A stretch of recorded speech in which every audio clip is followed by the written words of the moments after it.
dear brothers and sisters. We are on the second day of Lent, and you will notice that during this season of Lent, the readings will jump from one book to another, or will jump from one gospel to another.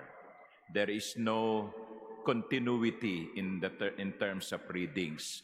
That's why today, for example, our reading comes from the book of Deuteronomy, and tomorrow, the first reading will be from the book of the prophet Isaiah.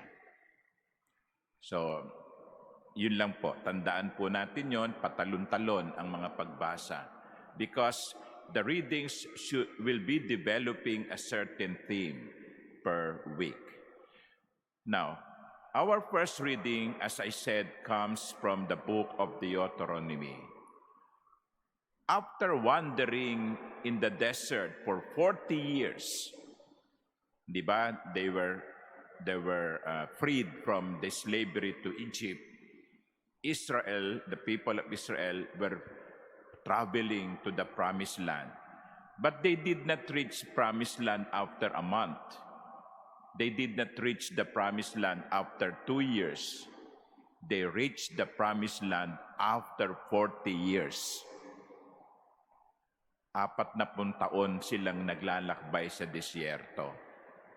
And here, the first reading, before they entered, they could see already the Promised Land, no? But before they enter, Moses talked to them. Today I have set before you life and prosperity, death and doom. Moses is giving them two choices, to life or to death. And Moses said, if you obey the commandments of the Lord your God, which I enjoin on you today, loving Him, walking with Him, listening to Him, you will have life. You will have life. You will have prosperity. God will bless you. But of course, if you choose to go and turn against God, when you disobey His commandments, you may also choose that. But I tell you, that will lead you to slavery again. Malinaw, maliwanag. Papasok tayo sa lupang pangako, but it will not be easy. You will be facing choices. That is why their future will be shaped not by chance, but by choices. Path to life or path to death. Prosperity with God, blessing with God, or cursed without God. Mamili kayo. Yun ang sabi ni Moises sa mga tao. I think that is also our situation every day. Every day, we face so many choices. We cannot say, kaya nangyari ito dahil minalas ako eh. No? Many people think that way.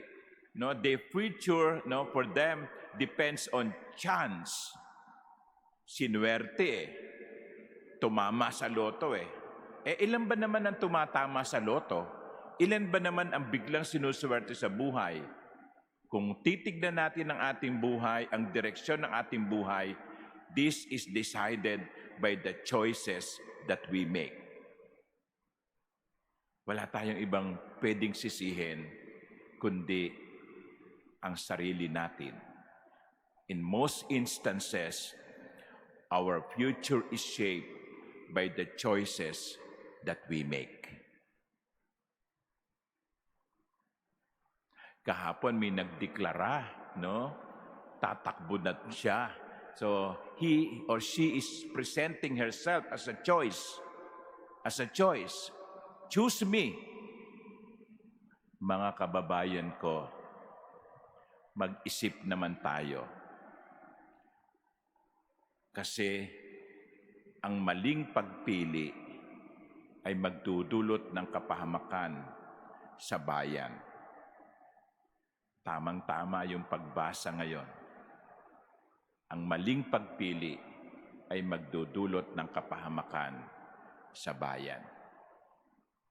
And I think that is also the message of the gospel. If anyone wishes to come after me, he must make a choice. Sabi ng Panginoon, he must make a choice. He must carry his cross.